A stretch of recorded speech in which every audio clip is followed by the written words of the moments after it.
Okay, so like I was saying, FDR's legacy is somewhat tarnished from the court packing scheme. The Court Reorganization Act, would have allowed him to probably add at least six more justices, assumed all of the liberal persuasion, which would uphold all the legislation that he and Congress were passing in the New Deal. And again, people from both sides of the aisle were outraged by the president's very clear attempt to tamper with the system of checks and balances.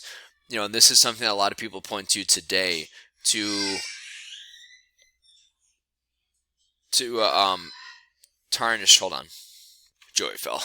This is something that people point to today to tarnish FDR's legacy a lot too. That he wanted the power of a dictator, and that he changed the political system so much and still wants to change it more. But luckily, the bill was soundly defeated by Republicans and Democrats that saw it was going too far, and the court packing scheme, the court reorganization plan, never went into effect. And it's a good thing that it didn't. And it's interesting too because in the aftermath of this, the courts actually in some ways were turning in FDR's favor. Like they upheld the Wagner Act, they upheld the Social Security Act. Both of those were pretty controversial, and both those had some aspects that looked like they would be struck down by the court, but eventually the court did not strike those down, and some would say that FDR's court reorganization plan might have kind of put the Supreme Court on notice, like, hey, start to work with us a little bit more, or you might actually see some legislation like this go through. But either way, the court started to turn. Also, a few justices retired, and then FDR was able to replace them with people that were more sympathetic to the New Deals, so that way things weren't getting shot down. But there's lots of critics to the first and second New Deal. Again, you've got the demagogues who are out there, preaching overly simplistic solutions to overly complex problems, appealing to people's, instincts, fear, prejudice, and emotions instead of having real concrete ideas and solutions to these problems. You have groups like, general groups like liberals and conservatives. You have more specific groups like the American Liberty League that are fighting against the New Deal. But overall, the New Deals were very, very popular. And a big part of that is because they worked in a lot of ways. They were getting people back to work, and they were priming the pump. And when war starts to break out in Europe in 1939 for World War II, when Hitler starts to invade and build his empire, probably just saw Joey go skirting through the back.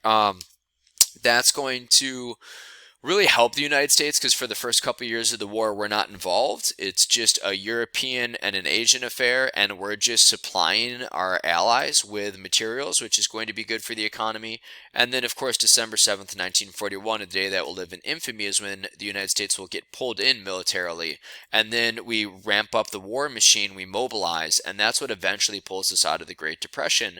But a lot of the New Deal legislation helped get us ready for the mobilization that would occur and the economic stimulus that would occur from World War II in Europe and Southeast Asia, and then eventually American involvement in World War II as well. So the Keynesian economics worked in a large way.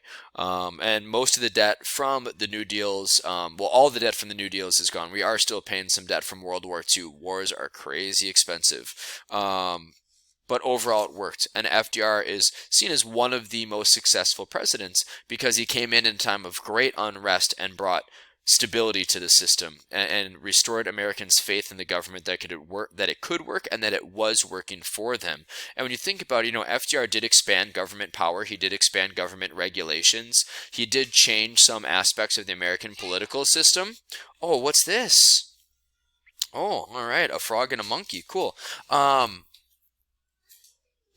He did change some aspects of the American economic and political system, but he did it in response to the greatest crisis that our country has ever known outside of an actual war, right? So the leadership overall is seen as a positive, and most historians will say that FDR is top 3, top 5 of greatest presidents ever because he was able to successfully guide the country through the Great Depression.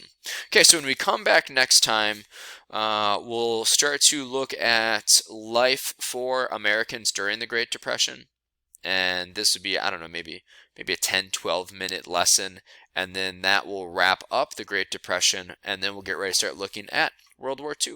So, fantastic job. Hope you all are doing well. Joy, do you want to come say bye quick? Oh, here, hold on. Here comes Joey. He wants to say bye. Come here. Come here. Say bye. Have a good day. All right. Hope you're all doing well, getting some good time with the family like I am. Miss you guys. Good job with the videos. If you have any questions, let me know. See you next time.